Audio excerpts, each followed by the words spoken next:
Hey folks, this is Fernando doing another video for the Modern Survivalist, and in this case I'm going to be talking about the power outages and blackouts that are happening right now in Argentina.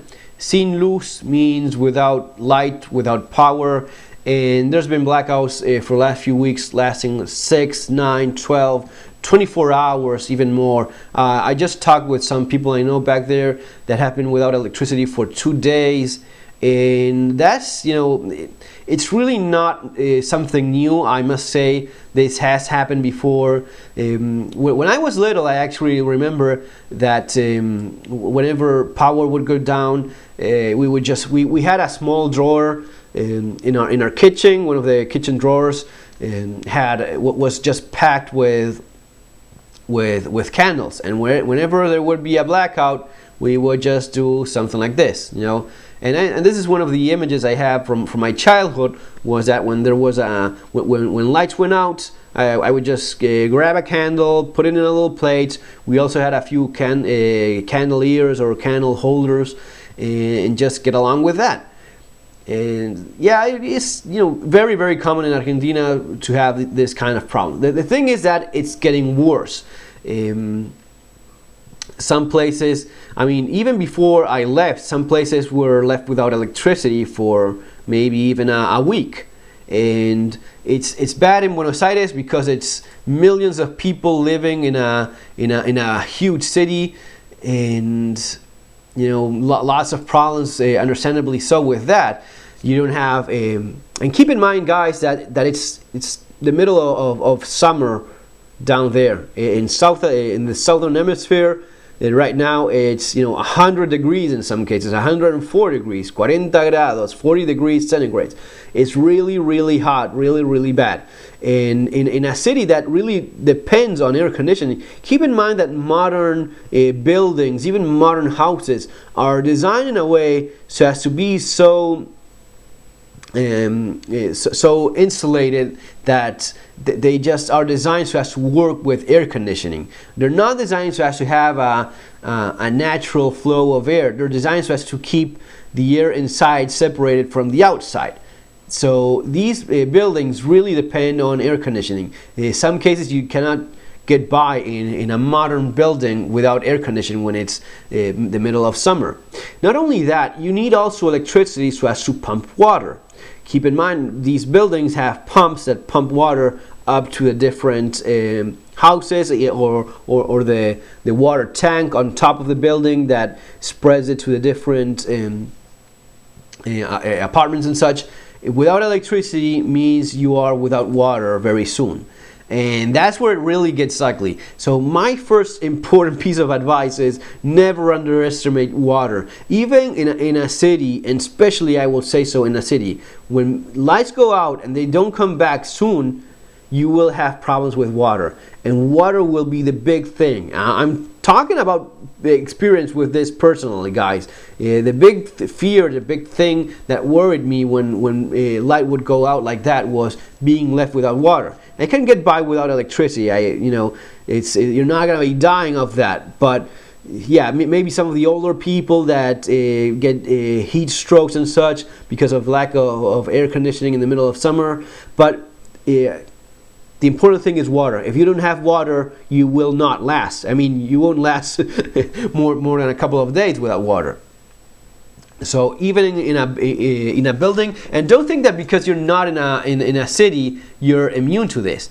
Actually, it's kind of the opposite. These guys are pretty much dealing with a huge problem in Buenos Aires, but the guys that live in the smaller towns outside of Buenos Aires, they're not immune to this because they have problems with power as well. They need pumps as well to pump water to wherever it is that they are. If those pumps don't work and they don't have a natural or a gravity-fed source of water, which is really not that common. Most of the grid works with electricity, works with pumps. So especially in these smaller communities, the thing is that when this happens, when there's a big blackout like this, the problems get solved where there's the most people first.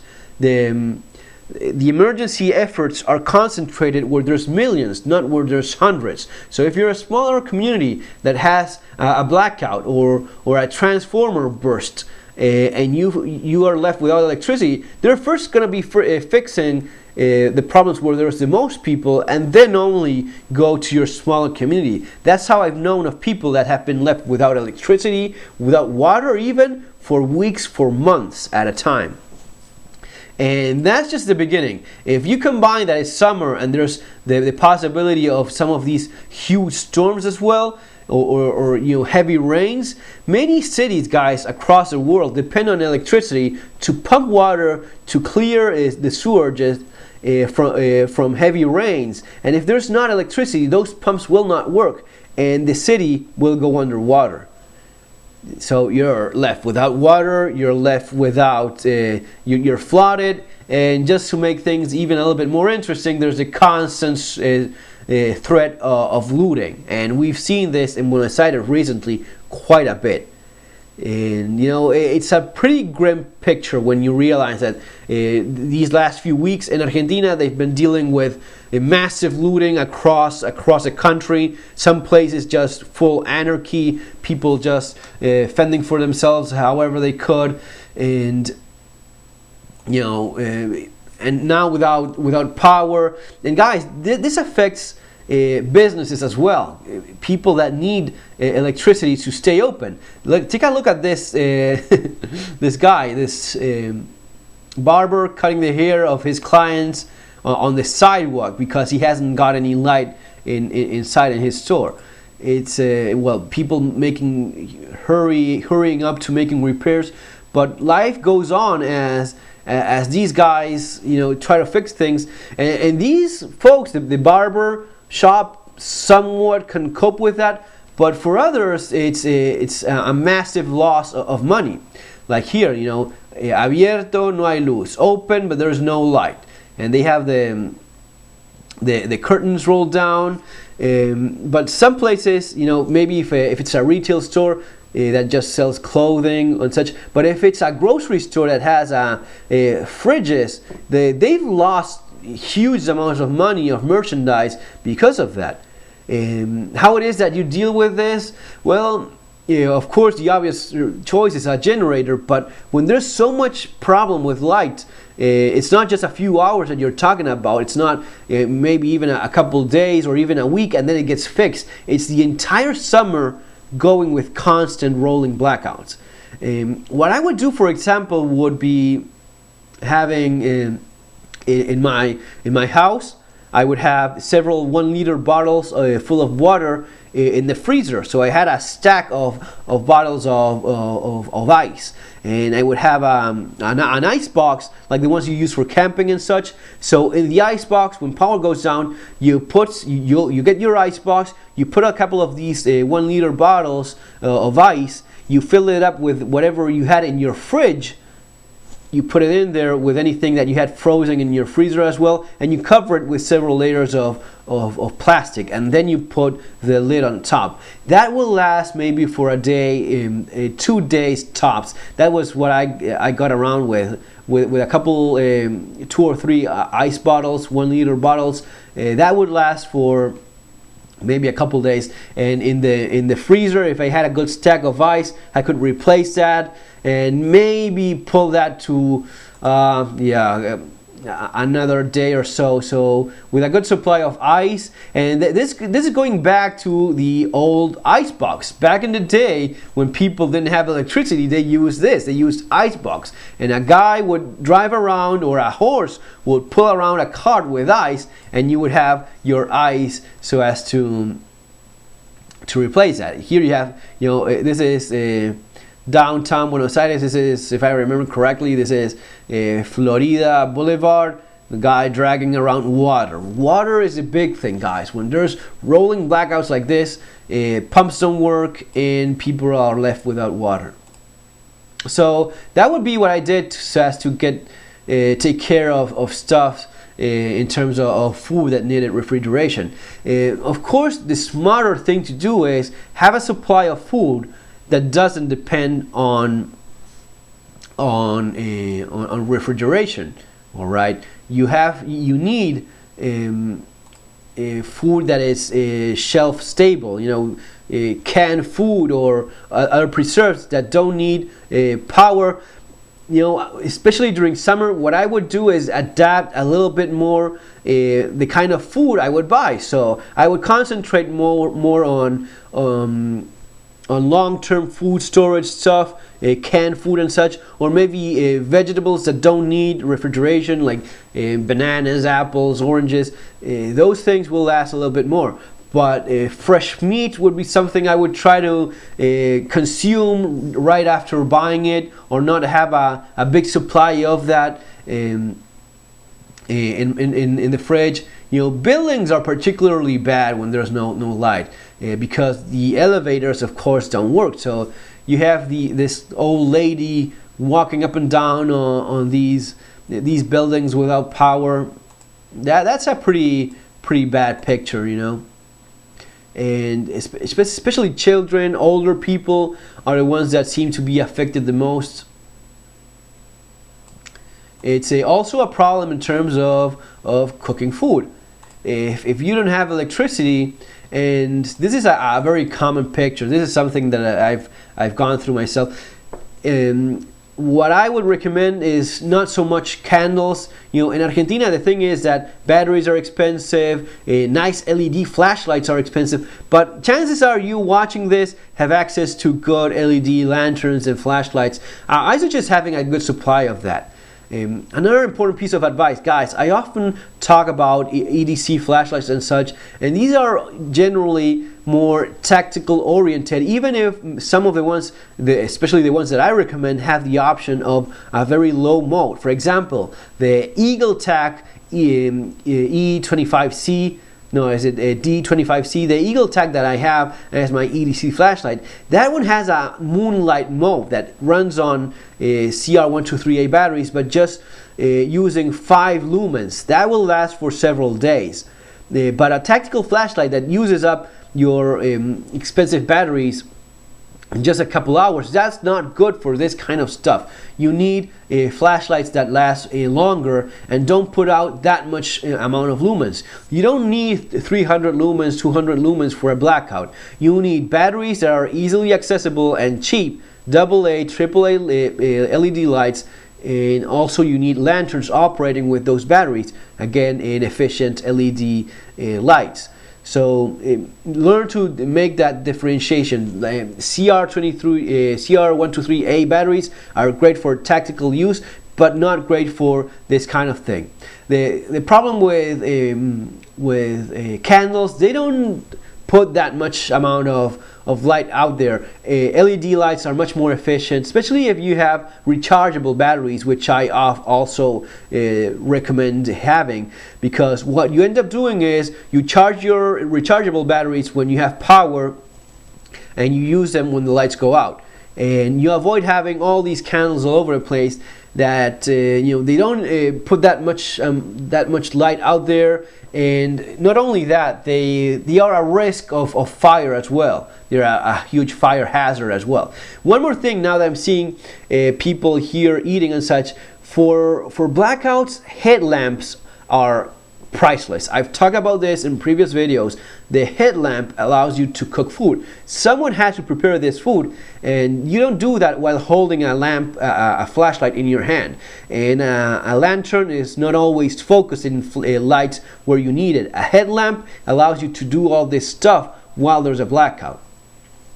One more thing, very important. Keep in mind that many houses have appliances that just need electricity for everything. Your oven may need electricity, may work on electricity. Your stove, your cooker and burners, many of them operate on electricity as well. So losing electricity means you don't have means of cooking as well. Have alternatives for that too. A stove, a camping stove. You need something that allows you to cook food when needed. But if you have camping supplies, make sure you have a good amount of fuel for that stove, because if not, it's not going to be doing any good for you. One more thing, The problem is not just not having electricity. The problem is that sometimes when it comes back, it ruins your electric appliances. And I know a friend of mine, back when living in Argentina, I was working in an office, and a friend of ours, he walked into the office one day looking like crap, and he told me he lost absolutely everything. And I mean everything. The power had gone down, had went out, and when it returned, it burst every electric gadget that he had, every electric appliance. It killed his computer, his TV, his fridge. It even killed his phone when power came back. Just burned out everything. You need to unplug your appliances when power goes down. And if this becomes a problem like it is in Argentina, you have to take other measures as well. What I mean by this is, what I did in Argentina when this was a problem, basically every summer, what I had was a power stabilizer. It's like a voltage elevator gadget that it's not only protecting you from surges and spikes in power when the grid comes back, when power comes back. It also stabilizes the supply of power, because dirty power is a problem as well. What I mean by this is, dirty power is like lower voltage power than what you should be getting. For example, in US it's 110, 110. In Argentina it's 220 volts of electricity. But when there's problems with electricity like this, what companies end up doing is providing lower voltage so as to save energy. So instead of getting, for example, 220, you maybe get 180 or 170, and that, even if there's electricity, it ends up ruining your appliances, your fridge, your AC, your air conditioning. Some appliances are more sensitive than others, but eventually it affects all of them. So these voltage elevators that I had, those things were just, this thing is just fantastic. It's like a big box, like a transformer box, a big heavy box that is connected to your main panel, your main electric panel. It allows you to operate your appliances safely, because it elevates those volts from 180 or 170 to 220, which is what you should be getting. So that was one of the most important pieces of gear that I had. The voltage elevator and stabilizer that protected the grid. That was one of the safest, and that was one of the most important investments that I had for the constant power problems in Argentina. Here is a graphic showing the average power outage that you get depending on the company. Another company is 8 hours. Edesur, this is the one I had, 11 hours average in their blackouts. And the lap 9.3, this is the one I had. That was pretty bad, really. But yeah, it's something that you end up living with. I mean, you get used to it. You have to find all these solutions that I'm talking about, guys. This is what you end up, learning on the roll when blackouts are not just something that happens once or twice a year for a few hours, even a few days if there's a big storm, but it's a constant problem, maybe all year long, or during summer and spring even. And finally, one image, so as to wrap this up, guys, stay with me a couple minutes more, because this is priceless, and this you want to hear. What is this image here? Well, this is the company that I just mentioned, Edesur, and this is a big, huge generator. And in the middle of a city with millions without electricity, it's providing power to one lucky guy, the Judge Ollarvide, which is this nice gentleman that we see here. Judge Ollarvide gets a generator delivered to his home, to his apartment, when everyone else is without electricity. Judge Ollarvide is a judge in which most cases of corruption and and just any case of corruption that it's affecting the Kirchner government generally ends up in the hands of good old Judge Ollarvide, and Judge Ollarvide makes those problems disappear very quickly. He dismisses all of these accusations of corruption, of robbery, of murder, anything that's affecting the government. He just makes it all disappear. And in return for that, he has his own little power company delivered to his building. And that's the final lesson. These guys always end up on top. When everyone else is submerged in darkness and misery, these guys get around. I suppose that the president also has her own little power company in her mansion, in her presidential palace and whatnot. And these guys, they stay afloat from all of this, and it's affecting the rest of the common people, so as to put it some way. Guys, that's all for now. Just a few lessons on how to get by when this kind of thing becomes a constant problem, constant threat. Remember to subscribe for more stuff coming up. Have a great day. See you on our next video. Talk to you soon.